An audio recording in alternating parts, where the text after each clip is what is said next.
আসসালামু আলাইকুম। আন্তর্জাতিক বাংলা সংবাদে আপনাদের স্বাগতম। শুরুতেই থাকছে শিরোনাম, এরপর বিস্তারিত। ইরানে যৌথ হামলা, বেকায়দায় পড়েছেন ট্রাম্প। এদিকে যুক্তরাষ্ট্রের অত্যাধুনিক রাডার ব্যবস্থা ধ্বংসের দাবি ইরানের। আর থাকছে ইরানের হুঁশিয়ারি, হরমুজ প্রণালী বন্ধ, জাহাজ এলে আগুন ধরিয়ে দেওয়া হবে।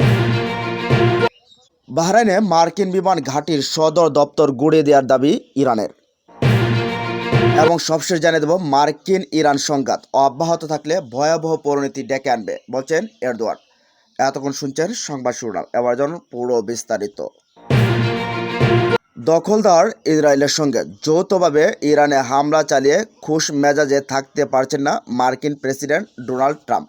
একের পর এক আসছে দুঃসংবাদ। কখনো পাচ্ছেন নিজের সৈন্যদের মৃত্যু, আবার কখনো পান যুদ্ধ বিমান হারানোর খবর। নতুন করে তার সেনাবাহিনীর ক্ষেপণাস্ত্রের ভাণ্ডার ফুরিয়ে আসছে বলে খবর ছড়িয়ে পড়েছে। বিষয়টি নিয়ে উদ্বেগ উৎকণ্ঠার মধ্যে মার্কিন প্রেসিডেন্টের জন্য আর এক আসন্ন বিপদের কথা জানিয়েছেন ট্রাম্পের সাবেক নিরাপত্তা উপদেষ্টা জন বোল্টন। সাবেক মার্কিন কর্মকর্তা বোল্টন ট্রাম্পকে দেশের স্বার্থে এই যুদ্ধের যৌক্তিকতা তুলে ধরার আহ্বান জানিয়েছেন। ট্রাম্পের সাবেক নিরাপত্তা উপদেষ্টা ও জাতিসংঘে নিযুক্ত সাবেক রাষ্ট্রদূত বোল্টন বলছেন, এই যুদ্ধ কেন মার্কিন জনগণের স্বার্থে, ট্রাম্পকে অবশ্যই তা জোরালোভাবে উপস্থাপন করতে হবে।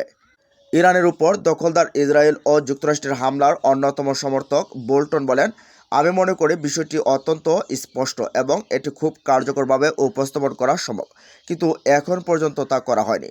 যদি এই যোগাযোগের সমস্যাটি সংশোধন করা না হয় তবে ট্রাম্পকে গুরুতর রাজনৈতিক সমস্যার সম্মুখীন হতে হবে। এ কূটনীতিক বলেন, ইরানের শাসন ব্যবস্থায় পরিবর্তন দেখার লক্ষ্যটি ইসরায়েল ও যুক্তরাষ্ট্র উভয়েরই অভিন্ন। এক্ষেত্রে ওয়াশিংটন তার যুদ্ধ সক্ষমতা এবং গোয়েন্দা তথ্য দিয়ে নেতৃত্ব দিচ্ছে, আর ইসরায়েল এই অভিযানের কৌশলগত পরিকল্পনা সরবরাহ করছে। বোল্টন বলেন, এর পেছনের যুক্তি হলো ইরানের পারমাণবিক কর্মসূচি নির্মূল করতে হবে এবং সন্ত্রাসবাদে ইরানের সমর্থন বন্ধ করতে হলে দেশটির বর্তমান শাসন ব্যবস্থাকেই নির্মূল করতে হবে।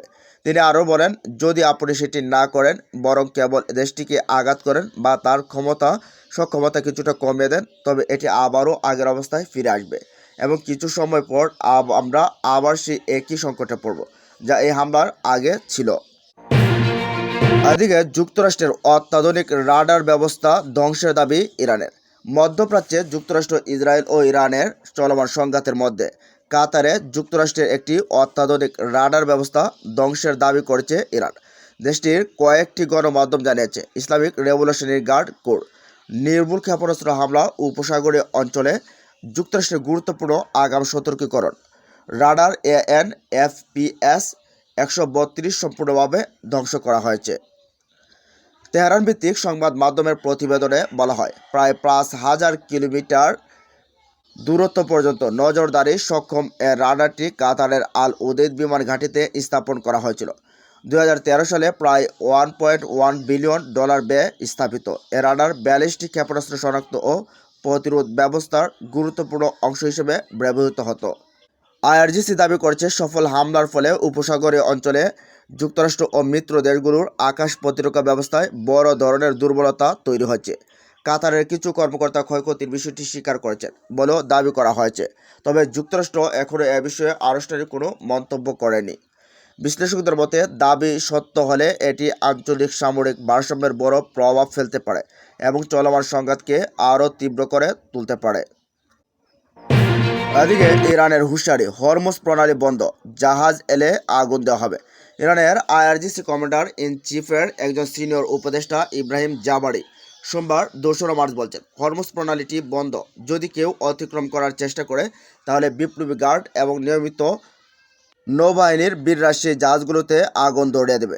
আল জাজিরার প্রতিবেদন বলছে, শনিবার থেকে শুরু হওয়া ইসরায়েলি ও মার্কিন বোমা হামলার প্রতিশোধ হিসেবে তেহরান বিশ্বের জ্বালানি উৎপাদনের জন্য গুরুত্বপূর্ণ অবকাঠামো হামলা চালাচ্ছে, যেখানে ইসরায়েল যুক্তরাষ্ট্রের হামলায় ইরানের সর্বোচ্চ নেতা আয়াতুল্লাহ আলী খামেনি এবং অন্যান্য ঊর্ধ্বতন কর্মকর্তাদের হত্যা করা হয়েছে।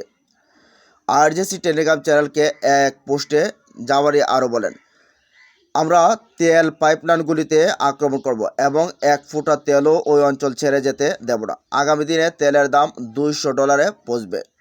ইরানের আধা সামরিক তাসনিম সংবাদ সংস্থা তাকে উদ্ধৃত করে বলছেন, হাজার হাজার বিলিয়ন ডলার ঋণগ্রস্ত আমেরিকানরা এই অঞ্চলে তেলের উপর নির্ভরশীল, কিন্তু তাদের জানা উচিত যে এক ফোঁটা তেলও তাদের কাছে পৌঁছাবে না। ইরান ও ওমানের মধ্যে অবস্থিত হরমুজ প্রণালী বিশ্বের সবচেয়ে গুরুত্বপূর্ণ তেল পরিবহন রুটগুলোর মধ্যে একটি, যেখানে বিশ্বব্যাপী তেল সরবরাহের প্রায় 20% এই প্রণালী দিয়ে যাতায়াত করে।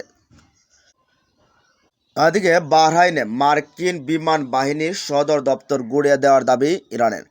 ইরানের ইসলামী বিপ্লবী গার্ড কর্পস আইআরজিসি দাবি করছেন, তারা বাহরাইনের শেখ ইসা এলাকায় অবস্থিত একটি মার্কিন বিমান ঘাঁটিতে ব্যাপক হামলা চালিয়েছে।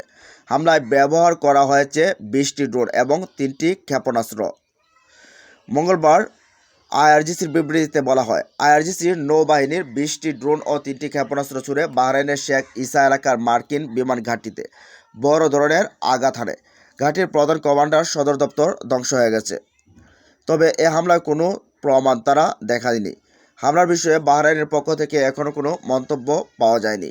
এদিকে সৌদি আরবের রাজধানী রিয়াদে বিদেশি দূতাবাস ও কূটনৈতিক আবাসস্থল এলাকায় বিস্ফোরণ ও ধোঁয়াশার স্তর দেখা গেছে।